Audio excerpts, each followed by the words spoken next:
திண்டுக்கல் மாவட்ட காவல்துறை மற்றும் தனியார் மருத்துவமனை இணைந்து எமர்ஜென்சி டே விழிப்புணர்வு நிகழ்ச்சி ஆயுதப்படை மைதானத்தில் நடைபெற்றது.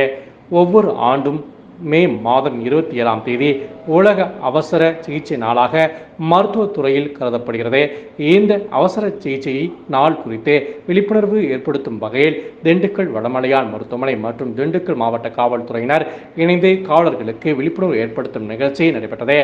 திண்டுக்கல் ஆயுதப்படை மைதானத்தில் உள்ள பழனி மகாலில் திங்கட்கிழமை மதியம் 12 மணி அளவில் நடைபெற்ற இந்த விழிப்புணர்வு நிகழ்ச்சிக்கு திண்டுக்கல் மாவட்ட கூடுதல் காவல் கண்காணிப்பாளர் சிபின், ஆயுதப்படை காவல் துணை கண்காணிப்பாளர் உதயகுமார் மற்றும் வடமலையான் மருத்துவமனை தலைமை மற்றும் அவசர சிகிச்சை பிரிவு மருத்துவர் கார்த்திகேயன் ஆகியோர் தலைமை வைத்தனர்.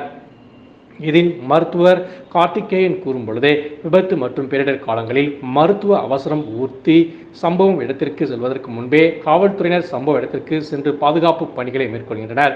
எனவே மருத்துவ அவசர ஊர்தி வரும் வரை காத்திருக்காமல் பாதிக்கப்பட்டவர்கள் உயிரை காப்பாற்றுவதற்கு தேவையான மிக முக்கியமான முதலுதவி சிகிச்சையை காவலர்கள் அறிந்து கொள்ள வேண்டும் என்பதற்காக இந்த விழிப்புணர்வு நிகழ்ச்சி ஏற்பாடு செய்யப்பட்டுள்ளது.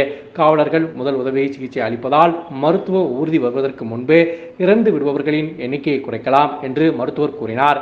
கூடுதல் காவல் கண்காணிப்பாளர் சிபின் கூறும் பொழுது, மருத்துவத்துறையில் உயிர்காக்கும் அவசர சிகிச்சை அளிப்பதனை கோல்டன் ஹவர்ஸ் என்று கூறுவார்கள்.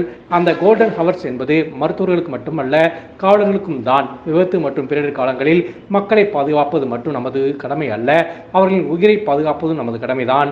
ஆகவே இந்த அவசர சிகிச்சை நாளில் காவலர்களுக்கு முதலுதவி சிகிச்சை செய்வதற்கான பயிற்சியை பெற்றுக்கொள்வது மிகவும் முக்கியமான ஒரு பயிற்சியாக கருதப்படுகிறது என்று கூறினார்.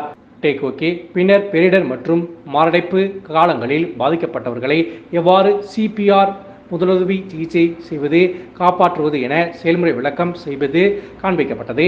இந்த விழிப்புணர்வு நிகழ்ச்சியில் காவல்துறையினர், ஆயுதப்படை காவலர்கள், போக்குவரத்து காவலர்கள் என 100க்கும் மேற்பட்ட காவலர்கள், வடமலையான் மருத்துவமனை மருத்துவர்களும் கலந்து கொண்டனர்.